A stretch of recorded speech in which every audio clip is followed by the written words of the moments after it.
Salve, salve nação tricolor. Bom, pessoal, é o seguinte, né? O vídeo da tarde hoje deu um probleminha e aí eu não consegui enviar pro canal. Então, estamos colocando o vídeo um pouco mais tarde e vamos falar um pouco de São Paulo, tá? Bom, pessoal, é o seguinte, né? Como todo mundo sabe, algumas coisas aconteceram no dia de ontem, né? Então, foi a questão do Lucas, né? O Lucas se pronunciou sobre a lesão dele, né? Então, falou um pouco sobre isso, né? Vamos falar um pouco sobre isso, um pouco sobre o Juan, tá? E vamos falar aí um pouco sobre a provável proposta que o nosso querido Alves vai receber, tá? Um outro tema também que a gente vai abordar é com relação ao Carlão e ao, acho que é Gustavo, né? Sobre o Medina, né? O Medina, que é o zagueiro lá da Ferroviária, que o São Paulo fez alguma consulta, né? Mas antes disso, deixe seu like, se inscreve no canal, tá bom? E bora pro vídeo. E vamos falar também, desculpa, só reforçando, vamos falar também sobre as quatro vítimas lá, referente ao desabamento, né, do teto. Bom, mas antes disso, se inscreve no canal e deixa seu like, tá bom?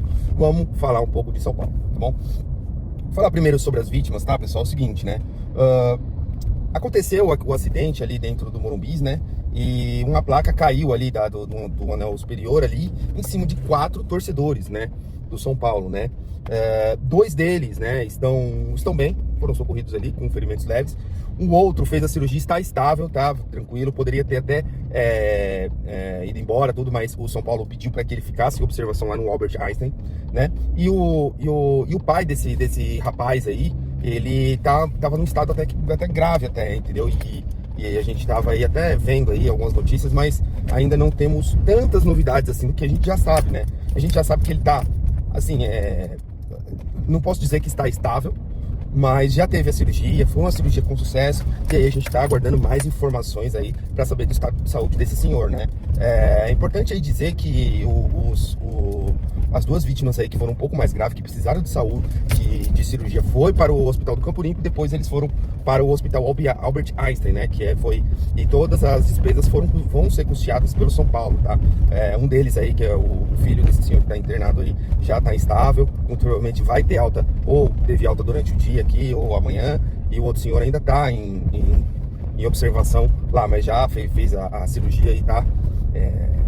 E deu tudo certo assim na cirurgia, né? Vamos só aguardar aí para saber o estado de saúde desse senhor. E eu espero que esteja tudo bem e que o São Paulo faça uma perícia no que aconteceu, porque alguns boatos dizem que foi uma questão de vandalismo, né?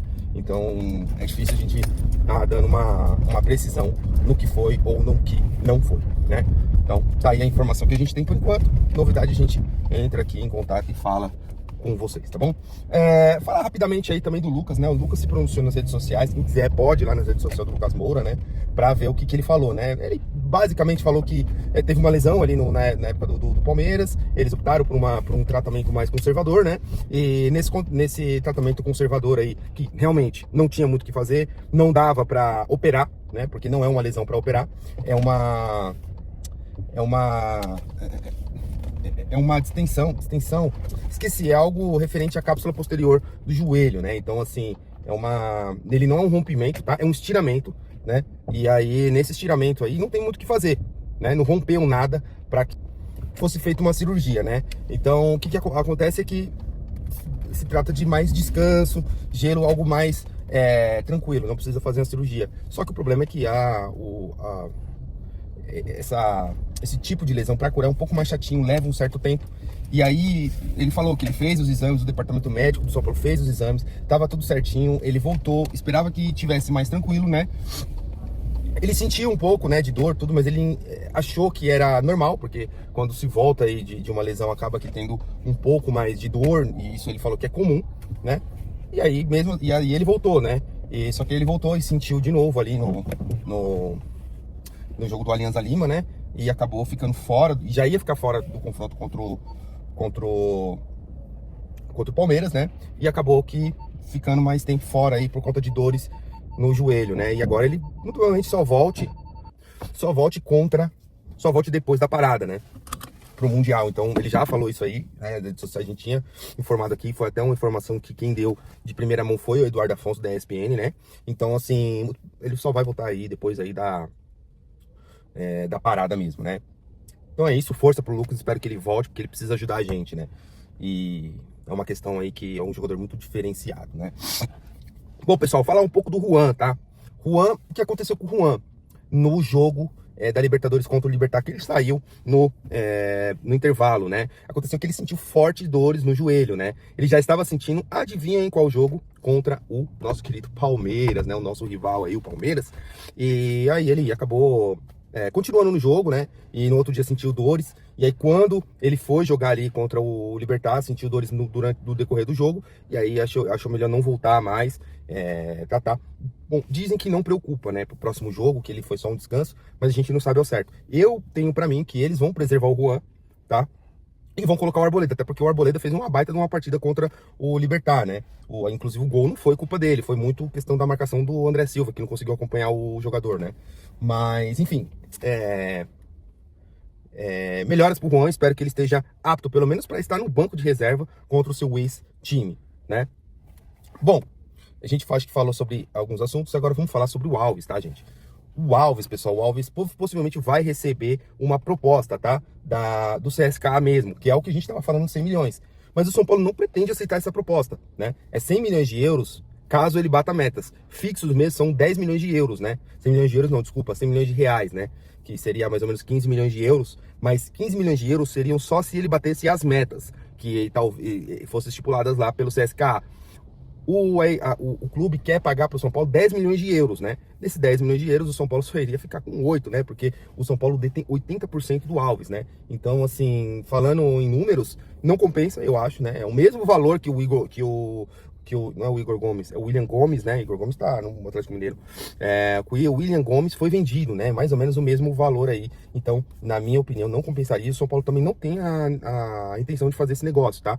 Então, não foi só o CSKA que tá sondando o Alves, tem outros times também sondando, então o São Paulo vai dar uma segurada aí porque entende que vai conseguir mais, vai ter mais valor por eles, né? Basicamente é isso, tá, gente, sobre o Alves. E agora vamos falar aí rapidamente sobre o Carlão e o Medina, que foram consultados pelo São Paulo, né? O Medina, com 23 anos, fez as 7 partidas aí pela Ferroviária na Série B, tá? O que acontece? O São Paulo consultou mais por conta de um scout, né, para saber, para sondar atletas, até porque ele tá com 23 anos, o São Paulo entende que a sua zaga, o seu plantel tá um pouco envelhecido e precisa, no futuro, ter peça de reposição. Então o scout vai monitorando alguns jogadores e chamou um pouco a atenção esse jogador, né? Não é nada que o São Paulo fez proposta, nem nada, é só uma consulta que o São Paulo fez para saber a situação do atleta, né? E o Carlão é a mesma coisa, tá, gente? Como o São Paulo tá procurando um zagueiro, o São Paulo achou o Medina, né? E dali em diante, quando vasculhou um pouco mais o Ferroviário, achou o Carlão, né? Que é um centroavante e tal. Mas a intenção do São Paulo contratar um centroavante seria um centroavante estilo David, Erisson, sabe? Aquele empréstimo curto, né? Para que o São Paulo não fique desguarnecido mais para frente, caso aconteça alguma coisa de diferente, né? Tipo, uma lesão do André Silva, o São Paulo vai ficar só com o Rian Francisco pra frente. Embora eu ache que o São Paulo não tem a necessidade de um jogador um pouco mais como pivô, mas eu acho que poderia tentar adaptar o jogo do São Paulo com o Luciano como falso 9. Mas é uma questão da diretoria, que ela quer um jogador um pouco mais brigador, um pouco mais um pivôzão estilo Caleri mesmo, né? Então vasculhou, achou o Carlão, mas ainda não fez contato, não tem nada. Por enquanto é só uma especulação. E o Medina é muito porque o Arboleda também no início do ano aí teve essa questão da sondagem do Grêmio, né? E talvez possa ser que tenha a sondagem aí de clubes árabes, alguma coisa assim. E aí talvez o São Paulo não consiga segurar o Caleri não, desculpa, o Arboleda, caso venha uma proposta no ano que vem aí. Mas não tem nada em vista, tá, gente? Podem ficar tranquilos. É só uma questão de sondagem mesmo, olhar o mercado para ver como é que tem jogadores ali para repor, caso precise, tá bom? No mais, pessoal, é isso, tá? Vamos soltar esse vídeo aí agora à noite, e amanhã de manhã vamos soltar um outro vídeo sobre outras informações aí que a gente tem, tá ok? Então é isso aí, pessoal. Um forte abraço e vamos São Paulo!